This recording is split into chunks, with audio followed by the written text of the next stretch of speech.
Hello, welcome to Banerjee dental clinic blogs. मेरा नाम doctor शुभंकर बैनर्जी है। आज मैं आपको टूथब्रश के बारे में मैं बताऊंगा। टूथब्रश की उत्पत्ति कहाँ से हुई, टूथब्रश के डिज़ाइन कौन कौन से होते हैं और आपके लिए कौन सा टूथब्रश सबसे अच्छा रहता है। चलिए आइए। सबसे पहले दांतों को साफ़ करने की प्रक्रिया जो शुरू हुई थी वो हुई थी पेड़ की टहनियों से, जैसे कि नीम, बबूल इत्यादि। इनकी शुरुआत बीते 3000 वर्ष पहले हुई थी। तब के दौर पे जो लोग थे वो इन्हीं पेड़ के टहनियों से ब्रश किया करते थे। वहाँ से हमारी जो दांत की सफाई की शुरुआत हुई है। 14वीं शताब्दी में जो चाइनीज़ लोग थे उन्होंने ब्रश का पहला उत्पादन किया था, जो सूअर के बालों से बनता था। जी हाँ, तब सूअर के बालों से ब्रश बनता था। वो पहला टूथब्रश था जो आज हम जिसे देखते हैं वैसा टूथब्रश बनाया गया था दांत की सफाई के लिए। फिर 17वीं शताब्दी में यूरोप में टूथब्रश घोड़े के बालों से बनना शुरू हुए। वो दूसरा प्रकार था। जो पहला जो टूथब्रश है उससे थोड़ा सा डेवलप टूथब्रश था। 19वीं सदी में नायलॉन के ब्रिसल्स बनाए जाने लगे, जो नायलॉन के फाइबर से उनको मिला के बनाते थे, जो आज हम रोज़ाना के दौर पे आज हम लोग यूज़ करते हैं। वो नायलॉन ब्रिसल्स होते हैं। 20वीं सदी में इलेक्ट्रिक टूथब्रश का उत्पादन शुरू हो गया। ये मोटर स्वचालित टूथब्रश रहता है और इसमें जो ब्रश का जो हेड है वो घूमता रहता है। इससे दांतों की पूर्णतः सफाई और अच्छी सफाई इसमें हो जाती है। अब मैं आपको बताता हूँ टूथब्रश के कितने प्रकार होते हैं, कितने प्रकार के टूथब्रश अब मार्केट में आ चुके हैं। पहला, मैनुअल टूथब्रश। जैसे कि आप सब जानते हैं, जो आज हम बाज़ार में जो भी आज हम रेगुलरली जो यूज़ करते हैं टूथब्रश, वो नायलॉन के रेशे से वो बने रहते हैं। ये 3 फॉर्म में आते हैं।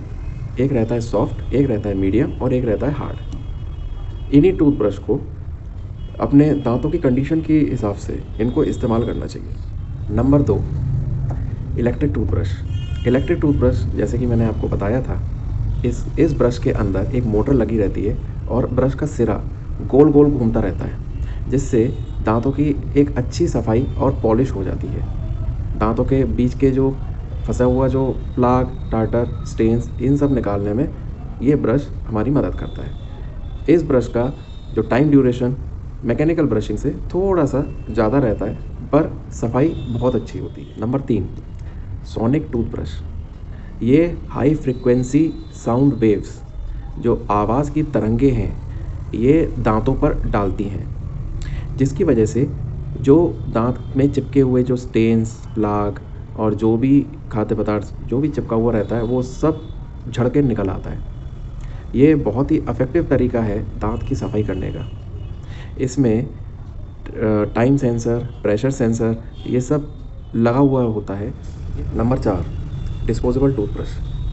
डिस्पोजेबल टूथब्रश मतलब एक बार इस्तेमाल किए जाने वाले टूथब्रश, जो आजकल बड़े होटलों में आपको बाथरूम में दिखाई देंगे। ये पैकेट में आते हैं। इनकी प्लास्टिक बहुत ही मामूली टाइप की होती है और इनको ब्रशिंग करने के बाद हम इसको या तो हम दोबारा से उपयोग कर भी सकते हैं, अन्यथा इसको फेंक भी सकते हैं। Number 5, proximal toothbrush. Proximal toothbrush जो त्रिकोण आकार के होते हैं और वो ऑर्थोडोंटिक अप्लायंस, जो टेढ़े मेढ़े दांत को सीधा करने के लिए जो तार लगाए जाते हैं, उनके बीच में सफाई करने का बहुत ही सरल तरीके से उसमें दांतों की सफाई करते हैं। Charcoal toothbrush. ये इनके जो रेशे हैं, जो ब्रिसल्स हैं, वो चारकोल में डूबे हुए होते हैं, जिसकी वजह से ये माना जाता है कि इसमें स्टेन्स और इन्फेक्शन जनित जो टॉक्सिन्स होते हैं, जो भी इन्फेक्शन से निकला हुआ जो भी जहर होता है, जो कीटाणु पैदा कर सकता है, जो पायरिया पैदा कर सकता है, उनको खींचने में बहुत उपयोगी और कारगर होते हैं। Number 7, smart toothbrush. ये मोबाइल ऐप से ऑपरेट होता है। जी हाँ, आप ब्रश भी ऑपरेट होने लगे हैं मोबाइल ऐप से। मोबाइल ऐप में आपका नाम, और सारी प्रोग्रामिंग जो भी आप चाहते हैं, कितने टाइम तक रहे, कितने ड्यूरेशन तक आपको ब्रश करना है, कितने प्रेशर से आपको ब्रश करना है, बस आप वो सेट करिए। टूथब्रश को आप अपने दांत के पास लगाइए और ब्रश चलना शुरू हो जाता है। Number 8, silicon toothbrush. जो हम नायलॉन फाइबर्स का इस्तेमाल करते हैं मैकेनिकल टूथब्रश में, वैसे ही नायलॉन फाइबर्स की जगह सिलिकॉन फाइबर्स का टूथब्रश में इस्तेमाल होता है। ये ब्रश उन लोगों के लिए रहता है जिनके दांत बहुत ज़्यादा सेंसिटिव होते हैं। बहुत ज़्यादा सेंसिटिव रहने के कारण वो नॉर्मल ब्रश वो इस्तेमाल नहीं कर सकते, या जिनके गम्स बहुत ज़्यादा सेंसिटिव होते हैं, जैसे उनके ब्रशिंग करने पर ही वो तो छिल जाते हैं। तो इस वजह से ये सिलिकॉन टूथब्रश मार्केट में बनाए गए हैं। अब मैं आपको बताता हूँ टूथब्रश के रेशे का डिज़ाइन के प्रकार कितने प्रकार के होते हैं। टूथब्रश के ब्रिसल्स कितने प्रकार के होते हैं। पहला, नायलॉन ब्रिसल। नायलॉन ब्रिसल जैसे कि मैंने आपको पहले बताया है, ये कमर्शियली अवेलेबल सबसे आसानी से मिलने वाले टूथब्रश रहते हैं, और ये हम जो रोज़ डेली यूज़ में जो उपयोग करते हैं जिन ब्रशेस का, वो नायलॉन ब्रिसल्स होते हैं। नायलॉन ब्रिसल्स सॉफ्ट, मीडियम और हार्ड कंसिस्टेंसी में आते हैं और इनका टेक्सचर अलग अलग रहता है। सॉफ्ट ब्रिसल, जिनके दांत बहुत ज़्यादा सेंसिटिव होते हैं या जिनके मसूड़े बहुत ज़्यादा, जिनमें से ब्लीडिंग होती है, जिनको पायरिया की बहुत ज़्यादा शिकायत है और वो नॉर्मल दांतों से, नॉर्मल टूथब्रश से वो ब्रश नहीं कर पाते, उनके लिए सॉफ्ट ब्रिसल्स उनको दिया जाता है जिसके द्वारा वो आराम से ब्रश कर सकें। मीडियम ब्रिसल्स मतलब मीडियम रेशे, ये सभी के प्रकार के दांतों के लिए ये इस्तेमाल किए जाते हैं और ये बाज़ार में आसानी से उपलब्ध रहते हैं। हार्ड ब्रिसल्स, ये हार्ड ब्रिसल्स मैं आपको ये रेकमेंड नहीं करूँगा इनको इस्तेमाल करने का, क्योंकि हार्ड ब्रिसल्स से आपको दांत में छिलना, मसूड़े में छिलना, ये सब इत्यादि आपको परेशानी हो सकती है। दांत की सेंसिटिविटी ज़्यादा हो जाना, ये सब परेशानी आपको हो सकती है।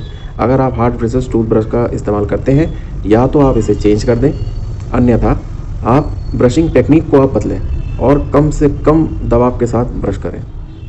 एंगल ब्रिसल्स, ये इसमें जो ब्रिसल्स हैं ये दांत के आकार के हिसाब से ये एंगुलेशन बनाते हैं, जिसकी वजह से दांत की सफाई सुविधाजनक तरीके से हो पाती है। टेपर्ड ब्रिसल्स, ये स्पेशल टूथब्रश रहते हैं जो दांतों की गहरी सफाई और मसूड़े के अंत तक की सफाई, मसूड़े में गहरे उतर के, और ये डीप क्लीनिंग ये दांतों की करते हैं।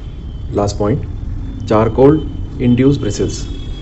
ये जो ब्रिसल्स जो रहते हैं ये चारकोल में इन्फ्यूज़ रहते हैं, जिसके कारण ये खाना और इन्फेक्शन से पैदा हुए जो भी टॉक्सिन्स होते हैं इनको सोखने का काम करते हैं, और जो प्लाक या जो भी माइक्रो ऑर्गेनिजम्स या जो भी बैक्टीरिया जो मुंह के अंदर जो रहते हैं, जो प्लाक बनाते हैं, उनको ये सोखने में काम आते हैं, क्योंकि इनके अंदर एक्टिवेटेड चारकोल रहता है।